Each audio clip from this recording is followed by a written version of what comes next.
ഓം ഗുരവേ നമഃ. ഇന്ന് നമുക്ക് സംസാരിക്കാൻ വേണ്ടി മനസ്സ് എന്നുള്ളൊരു വിഷയത്തെയാണ് നമുക്കിന്ന് സംസാരിക്കാം. നമുക്കെല്ലാവർക്കുമുള്ള മനസ്സ് എന്നുള്ളത് ഉണ്ടെന്ന് പോലും അറിയാതെ ജീവിക്കുന്ന എത്രയോ പേരുണ്ട്. മനസ്സ് എന്താണെന്നും പോലും അറിയാത്ത എത്രയോ പേരുണ്ട്. മനസ്സുണ്ടോ എന്നറിയാതെ ജീവിക്കുന്ന എത്രയോ പേരുണ്ട്. മനസ്സെന്താണെന്നറിയാതെ ജീവിക്കുന്ന എത്രയോ പേരുണ്ട്. മനസ്സിൻ്റെ പ്രവർത്തനങ്ങൾ എന്താണെന്നറിയാതെ ജീവിക്കുന്ന എത്രയോ പേരുണ്ട്, അല്ലേ? അപ്പം നമുക്ക് സന്തോഷം, സങ്കടം, ഒരു തൃപ്തി, അങ്ങനെ പല ഫീലിങ്സുകളും നമുക്ക് തോന്നുന്നത് അതെല്ലാം ഈ മനസ്സുമായി ബന്ധപ്പെട്ട് നിൽക്കുന്ന കാര്യങ്ങളാണ്, ആണല്ലോ.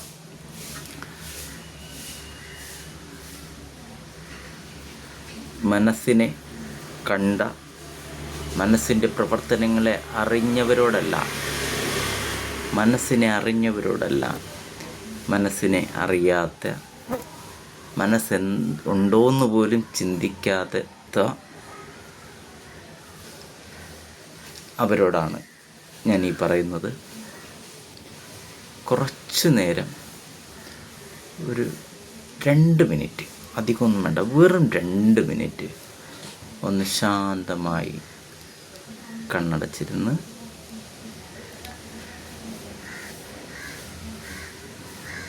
കണ്ണടച്ചിരിക്കുക. അപ്പോൾ നമ്മുടെ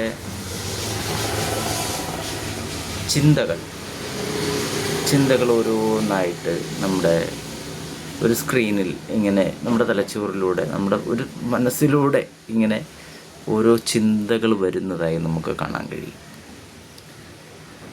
നമ്മൾ വേറൊന്നും ചെയ്യേണ്ട, ആ ചിന്തകളെ ഒന്ന് കാണുക. ഓരോ വിഷയങ്ങൾ മാറി മാറി നമ്മുടെ മനസ്സിൽ വന്നുകൊണ്ടിരിക്കുന്ന ആ ചിന്തകളെ ഒന്ന് കാണുക, ഒന്നറിയുക. അത് മതി, അത്രയും ഒന്ന് ചെയ്യണ്ടേ, അല്ലേ? ബാക്കി കാര്യങ്ങളൊക്കെ പിന്നത്തെ കാര്യം. അപ്പോൾ ഒരു 2 മിനിറ്റ് കണ്ണടച്ചിരിക്കുക, ശാന്തമായിട്ടിരിക്കുക, ശാന്തമായി കണ്ണടയ്ക്കുക. കണ്ണടച്ചിരുന്നു കൊണ്ട് നമ്മുടെ ചിന്തകളെ, നമുക്ക് വന്നുകൊണ്ടിരിക്കുന്ന ചിന്തകളെ, അത് എവിടെയാണോ വരുന്നത്, എങ്ങനെയാണോ വരുന്നത്, അതൊക്കെയാണ് ഇതിൻ്റെ പിന്നിൽ നമ്മൾ നേരത്തെ പറഞ്ഞ കാര്യങ്ങൾ. അപ്പോൾ നമുക്ക് മനസ്സിലാവും അതെവിടെയാണ് വന്നത്, ആ ചിന്ത വന്നത് എവിടെയാണ്, അല്ലേ? അപ്പോൾ ആ ചിന്തകളെ ഒന്ന് കാണുക, ഒന്ന് വീക്ഷിക്കുക. അപ്പോൾ ഓരോ വിഷയങ്ങളിൽ നിന്നും മാറി മാറി ചിന്തകൾ വന്നുകൊണ്ടിരിക്കുന്നത് എവിടെയാണെന്ന് ഒന്ന് ശ്രദ്ധിക്കുക. ആദ്യം ചിന്തകളെ ഒന്ന് കാണട്ടെ, അത് കഴിഞ്ഞ് ബാക്കിയുള്ള കാര്യങ്ങളൊക്കെ നമുക്ക് പടിപടികളായിട്ട് ശ്രദ്ധിച്ചു കൊണ്ട് തന്നെ ഇരിക്കണം, ഇല്ലേ?